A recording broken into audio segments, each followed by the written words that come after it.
Assalamualaikum warahmatullahi wabarakatuh. Perkenalkan, kami dari kelompok 1.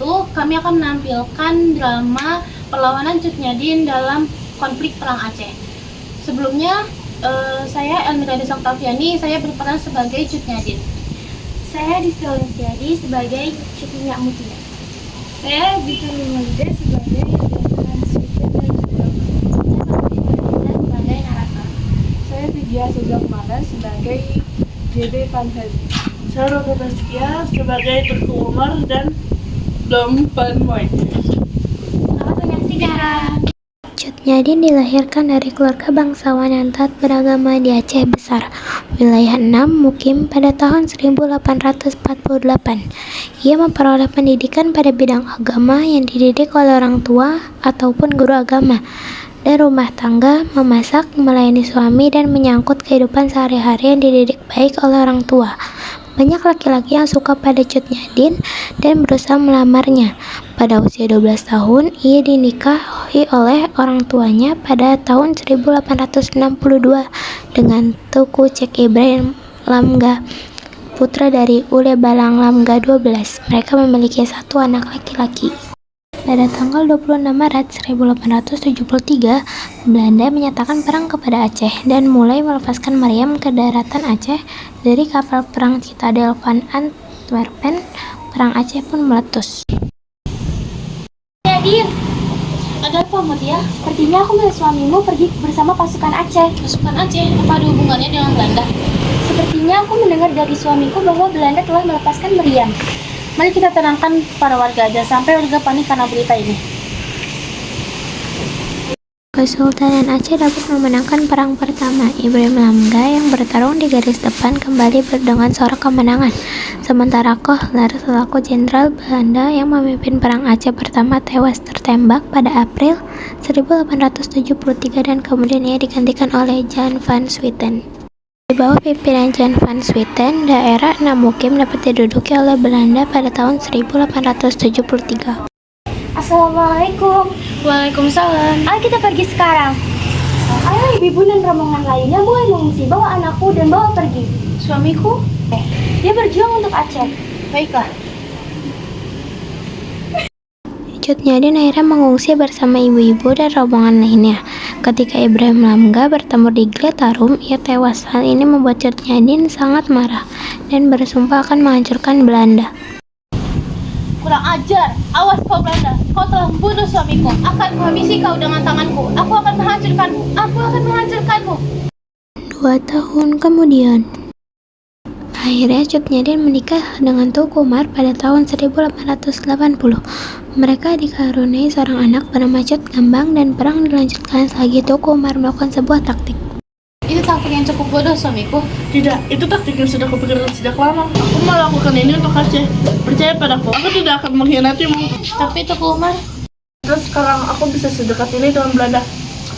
Aku bisa memberdayai mereka. Percaya padaku. aku percaya padamu. Lakukan apa yang harus kau lakukan.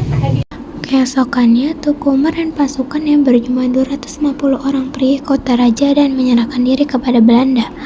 Belanda sangat senang karena musuh yang berbahaya mau membantu mereka, sehingga Tuku Umar diberi gelar Tuku Umar Johar Pahlawan dan menjadikan komandan unit pasukan Belanda dengan kekuasaan penuh. Tuku Umar masih terus berhubungan dengan Belanda.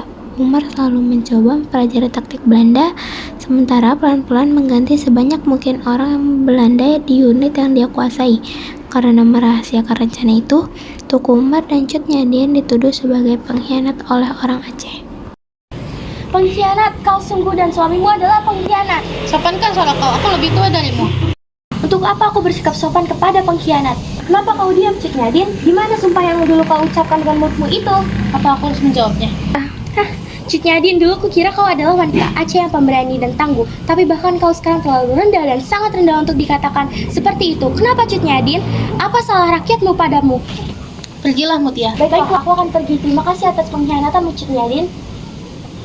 Lalu Cut Nyadin pergi menemui Tuku Umar dan menyarankan untuk memberhentikan rencana taktik itu karena mereka sudah dituduh sebagai pengkhianat oleh orang Aceh.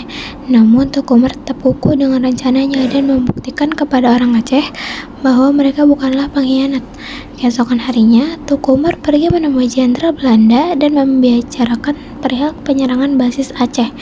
Tuku Umar dan Cut Nyadin dengan semua pasukan perlengkapan berat, senjata dan amunisi Belanda, lalu tidak pernah kembali. Kini pasukan Aceh telah dilengkapi dengan perlengkapan dari Belanda dan mereka sudah mulai menyerang Belanda. Kurang ajar! Bisa-bisanya aku ditipu oleh Tengku Umar. Aku tidak bisa membiarkan seperti ini, Bang. Kita jangan mau dikatakan lebih bodoh dari rakyat Aceh. Benar, kita tidak bisa dibodohi mereka. Cepat lakukan operasi besar-besaran untuk menangkap Tengku Umar dan istrinya. Sementara itu, Jenderal Van Swieten digantikan oleh Jenderal Van Hulst. Jenderal Swieten memang tidak becus dalam hal ini. Jenderal, saya mendapat beberapa informasi. Baik, berikan aku apa yang kau punya. Aceh terus menekan kita. Mereka sudah menyerang kota raja dan Melaboh. Begitu ya, sepertinya kita harus menginginkan sesuatu ke Aceh. Apa itu, Jenderal? Kemudian Jenderal Van Hulst memberitahu rencana untuk mengirimkan rencana Demarsos ke Aceh. Pasukan D merupakan orang Tionghoa Ambon yang menghancurkan semua yang ada di jalannya. Sekarang pasti Aceh dilanda ketakutan. Iya, tapi kita tidak bisa hanya berhenti sampai di sini. Jenderal mempunyai suatu rencana. Sewa orang Aceh yang bukan termasuk pemberontak. Baik, Jenderal, tapi apa yang akan kita lakukan kepadanya? Suruh dia mata-matai pasukan pemberontak. Pastikan dia memberikan informasi yang berharga, bukan sampah. Kan saya usahakan, Jenderal. Saya permisi. Udah? Jenderal Van Hulst sudah mendapatkan informasi dari informan Aceh yang sudah disewa bahwa pada tanggal 11 Februari Tuku Umar akan melakukan penyerangan di Melaboh. Aku berharap penyerangan ini berhasil. Melihat dari kesiapanmu, aku yakin ini berhasil. Doakan saja. Kami meminta pertolongan Allah Subhanahu wa Ta'ala agar diberi kemudahan. Itu pasti, kau harus berhati-hati. Berjanjilah. Baiklah, aku tidak bisa. Ini permisi dulu. Assalamualaikum. Waalaikumsalam. Cut Nyadin, jagalah warga Aceh dengan baik dan rawat anak kita sehingga seperti muklak. Apa maksud kau berkata seperti ini? Tidak apa-apa, ayo kita sholat isya terlebih dahulu. Tetapi karena Belanda sudah mengetahui lebih dulu rencana Tuku Umar, Belanda dapat membunuh Tuku Umar. Cut Nyadin, Ada apa? Kenapa kau mendatangiku? aku ingin minta maaf, tapi suamimu Apa yang terjadi dengan suamiku? Apa yang terjadi dengannya? Tengku Umar telah gugur ditembak peluru. Nyadin lalu memimpin perlawanan melawan Belanda di daerah pedalaman Melaboh bersama pasukan kecilnya dan mencoba melupakan suaminya. Selain itu, Cut Nyadin sudah semakin tua, matanya mulai rabun dan ia terkena penyakit encok dan juga jumlah pasukannya terus-menerus berkurang serta sulit memperoleh makanan. Hal ini membuat iba para pasukannya. Tetapi pada suatu hari Panglaut yang merupakan salah satu pasukan Aceh berkhianat.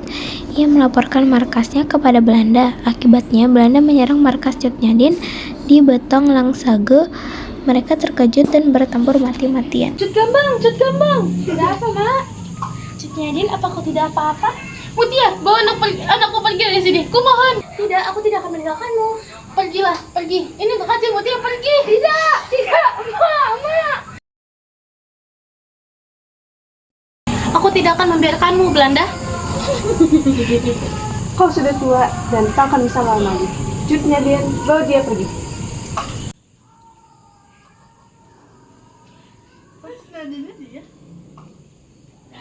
Cut Nyadin ditangkap sementara Cut Gambang berhasil melarikan diri ke hutan dan meneruskan perlawanan yang sudah dilakukan oleh ayah dan ibunya.